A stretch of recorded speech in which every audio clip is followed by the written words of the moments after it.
Hello student, I am Jilajit Yadav, class 11 chemistry. Today our topic is atomic radii. The atomic radius is defined as 1/2 the distance between the nuclei of identical atoms that are bonded together. कह रहा है कि अगर दो atoms एक दूसरे से bonded हों तो उन दोनों एटम्स के न्यूक्लियस के बीच जो डिस्टेंस होगी उस डिस्टेंस का हाफ एटॉमिक रेडियाई कहलाएगा। क्या कहलाएगा? एटॉमिक रेडियाई कहलाएगा। जैसे हम मान लें कि हमारे दो एटम्स हैं और इनके न्यूक्लियस हैं और ये दोनों एक दूसरे से इस लाइन से जुड़े हुए हैं और सपोज करें कि इनके बीच की डिस्टेंस डी है, तो इनके बीच की डिस्टेंस का हाफ एटॉमिक रेडियाई कहलाता है। यानी atomic radii R is equal to D upon two. R is equal to D upon two. The atomic radius is defined as 1/2 the distance between the nuclei of identical atoms that are bonded together. यानी दो atoms जिस bond से एक दूसरे से बंधे होंगे, यानी दोनों एटम्स के न्यूक्लियस के बीच की जो डिस्टेंस होगी उनका हाफ एटॉमिक रेडियाई कहलाता है। The unit of atomic radii is picometre.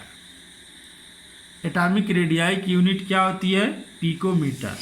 1 picometer is equal to 10 to the power -12 metre.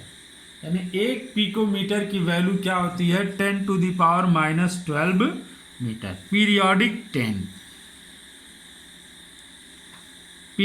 Trend of atomic radii, यानी कि किसी भी पीरियड में, यानी जो हमारी पीरियोडिक टेबल है उसके किसी भी पीरियड में हम जब लेफ्ट टू राइट आगे बढ़ते हैं तो जो एटॉमिक रेडियाई है उसका ट्रेंड क्या है, यानी उस पर क्या इफेक्ट पड़ता है, और किसी ग्रुप में जब हम आगे बढ़ेंगे तो क्या इफेक्ट पड़ेगा, दोनों की स्टडी करेंगे। पीरियोडिक ट्रेंड की मीनिंग क्या हुई कि किसी भी पीरियड में हम जब लेफ्ट टू राइट आगे की ओर बढ़ते हैं तो जो हमारा एटॉमिक रेडियाई है उसके वैल्यू पर क्या इफेक्ट पड़ता है, यानी वह इंक्रीज करती है कि डिक्रीज करती है, या फिर उस पर क्या इफेक्ट पड़ता है।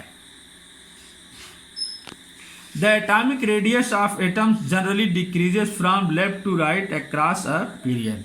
यानी किसी भी पीरियड में हम जब लेफ्ट टू राइट आगे की तरफ बढ़ते हैं तो जो हमारी एटॉमिक रेडियाई होती है उसकी वैल्यू डिक्रीज करती है। क्या करती है? डिक्रीज करती है। क्यों डिक्रीज करती है? जैसे जब हम किसी पीरियड में आगे बढ़ते हैं तो हमने पढ़ाया था पिछली टॉपिक में कि जो हमारी पीरियोडिक टेबल है उसका ट्रेंड क्या है, अरेंजमेंट का ऑर्डर क्या है, तरीका क्या है। तो यानी कि हमने बताया था कि पीरियोडिक टेबल में जो एलिमेंट्स हैं उनको उनके एटॉमिक नंबर के इंक्रीजिंग ऑर्डर में अरेंज किया गया है। यानी कि पहला एलिमेंट पीरियड का जो होगा उससे आगे वाले एलिमेंट का में प्रोटॉन नंबर क्या होगा, पीछे वाले से एक ज़्यादा होगा। फिर उससे आगे जाने पर उससे पीछे वाले से एक क्या होगा, ज़्यादा होगा। और proton number of proton is equal to क्या होता है? Atomic number. क्या होता है? Atomic number. तो यानी हम यूँ कह सकते हैं कि जब हम पीरियड में लेफ्ट टू राइट आगे की तरफ बढ़ते हैं तो एलिमेंटों के एटॉमिक नंबर जो होते हैं वह एक एक यूनिट में आगे बढ़ते चले जाते हैं। तो यहाँ पर क्या होता है कि जब हम पीरियड में आगे बढ़ते हैं तो एटॉमिक नंबर इंक्रीज करता है, लेकिन सेल नंबर इंक्रीज नहीं करता। सेल नंबर इंक्रीज नहीं करता। यानी जब हम किसी भी पीरियड में आगे की ओर बढ़ते हैं तो एलिमेंटों का एटॉमिक नंबर इंक्रीज करता है, लेकिन सेल नंबर इंक्रीज नहीं करता। सेल नंबर इंक्रीज नहीं करने का मतलब कि अगर हम मान लें कि जो है पहले एलिमेंट के 2 सेल हैं तो दूसरे एलिमेंट के भी 2 सेल होंगे, तीसरे के भी 2 सेल होंगे, यानी जितने उसमें एलिमेंट आएंगे नंबर ऑफ पीरियड में, उस पीरियड के जितने भी एलिमेंट होंगे सब में सेल नंबर क्या होता है? वह सेम होता है, लेकिन उन एलिमेंटों का प्रोटॉन जो है वो इंक्रीज करता रहता है, यानी एटॉमिक नंबर क्या करता है, इंक्रीज करता है। तो प्रोटॉन कहाँ होता है, न्यूक्लियस में। कहाँ होता है, न्यूक्लियस में। तो प्रोटॉन करता क्या है, इसकी हम बात करते हैं। तो प्रोटॉन मतलब होता है पॉजिटिव चार्ज। प्रोटॉन मतलब पॉजिटिव चार्ज। तो जो न्यूक्लियस का पॉजिटिव चार्ज होता है वह नंबर ऑफ प्रोटॉन के इक्वल होता है, जिसे हम न्यूक्लियस चार्ज भी बोलते हैं। न्यूक्लियस चार्ज या इफेक्टिंग न्यूक्लियर चार्ज भी बोलते हैं। तो यह क्या करता है, न्यूक्लियस इस पॉजिटिव चार्ज के बल पर यह क्या करता है कि अपनी सेलों को, जो सेल है यानी जिसमें इलेक्ट्रॉन मूव करता है, जो सेल न्यूक्लियस के चारों ओर है, उस सेल को अपनी ओर खींचता है। क्या करता है, खींचता है, अट्रैक्ट करता है। तो जब हम आगे की तरफ बढ़ते हैं, जैसे जैसे किसी भी पीरियड में हम लेफ्ट टू राइट आगे जाते हैं, तो नंबर ऑफ प्रोटॉन इंक्रीज करता है। इसका मतलब इफेक्टिव न्यूक्लियर चार्ज की वैल्यू भी क्या होती है, इंक्रीज करती है। तो जब इफेक्टिव न्यूक्लियर चार्ज की वैल्यू इंक्रीज कर रही है, इसका मतलब जो न्यूक्लियस का फोर्स ऑफ अट्रैक्शन है उसकी वैल्यू भी क्या कर रही है, इंक्रीज कर रही है। क्या कर रही है, इंक्रीज कर रही है। तो यह क्या करता है, जो आउटर सेल है उसको ज़्यादा खींच लेता है। जैसे सपोज करते हैं सोडियम। सोडियम का electronic configuration 1s2 2s2 2p6 3s1, यानी कि इसमें टोटल नंबर ऑफ सेल्स कितने हैं, 3। यहाँ पर प्रिंसिपल क्वांटम नंबर की वैल्यू 3, तो नंबर ऑफ सेल कितने हैं, 3। मैग्नीशियम 12, इसकी भी देखते हैं 1s2 2s2 2p6 3s2। Magnesium में भी नंबर ऑफ सेल्स कितने हैं, 3। अब सोडियम का जो न्यूक्लियस है उसका इफेक्टिव न्यूक्लियर चार्ज इसके 11 प्रोटॉन के इक्वल होगा। तो यह क्या करेगा, 11 प्रोटॉन के फोर्स से इनको क्या करेगा, ऑर्बिट्स को, सेल को अपनी ओर खींचेगा। अब मैग्नीशियम है, मैग्नीशियम में अब प्रोटॉन की नंबर ऑफ प्रोटॉन कितने हो गए, 12, लेकिन जो है सेल कितने हैं, 3 ही हैं। तो अब मैग्नीशियम का न्यूक्लियस 12 प्रोटॉन के पावर से क्या करेगा, आउटर मोस्ट ऑर्बिट को अपनी ओर खींचेगा। तो ज़्यादा खींचेगा तो यह ऑर्बिट जो है थोड़ा सा अंदर की ओर खिसक जाएगी, और जैसे ही थोड़ा सा अंदर की ओर खिसकी तो यहाँ से इसकी डिस्टेंस क्या हो गई, कम हो गई। तो जो हमारा एटॉमिक रेडियाई है वह भी क्या हो गया, कम हो गया। यानी एटॉमिक रेडियाई को सिंपल यूँ समझो कि न्यूक्लियस से जो आउटर मोस्ट ऑर्बिट है उसकी जितनी डिस्टेंस होती है वह भी क्या कहलाती है, उस एटम की एटॉमिक रेडियाई कहलाती है। यानी न्यूक्लियस से आउटर मोस्ट ऑर्बिट की डिस्टेंस भी एटॉमिक रेडियाई कहलाती है। ये तो स्टैंडर्ड डिफिनीशन है कि दो अगर एटम हो तो उनको जोड़ दें तो उनके न्यूक्लियस के बीच की डिस्टेंस का हाफ एटॉमिक रेडियाई होता है। यहाँ पर यूँ भी कह सकते हैं कि जो न्यूक्लियस है, न्यूक्लियस से आउटर मोस्ट ऑर्बिट की डिस्टेंस भी एटॉमिक रेडियाई कहलाती है।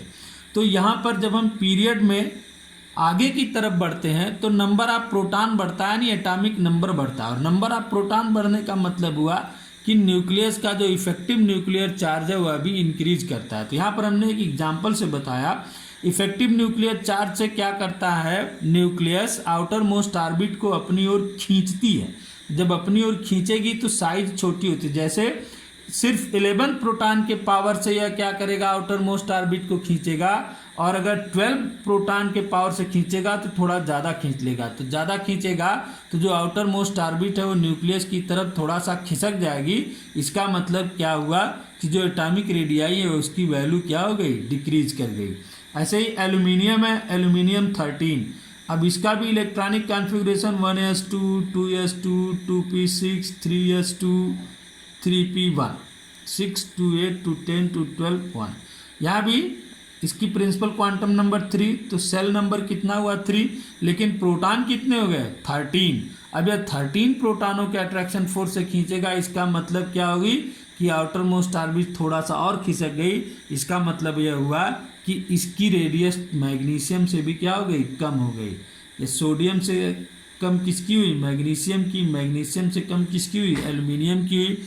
यानी हम कह सकते हैं कि किसी भी पीरियड में हम जब लेफ्ट टू राइट आगे की ओर बढ़ते हैं तो जो हमारा जो एटॉमिक रेडियाई है वह क्या करती है, एटॉमिक नंबर बढ़ने के साथ साथ डिक्रीज करती है। क्या करती है, डिक्रीज करती है। क्यों डिक्रीज करती है, जब एटॉमिक नंबर इंक्रीज करता है तो उसका due to effective nuclear charge भी इंक्रीज करता है। इफेक्टिव न्यूक्लियर चार्ज इंक्रीज करेगा, फोर्स ऑफ अट्रैक्शन इंक्रीज करेगा।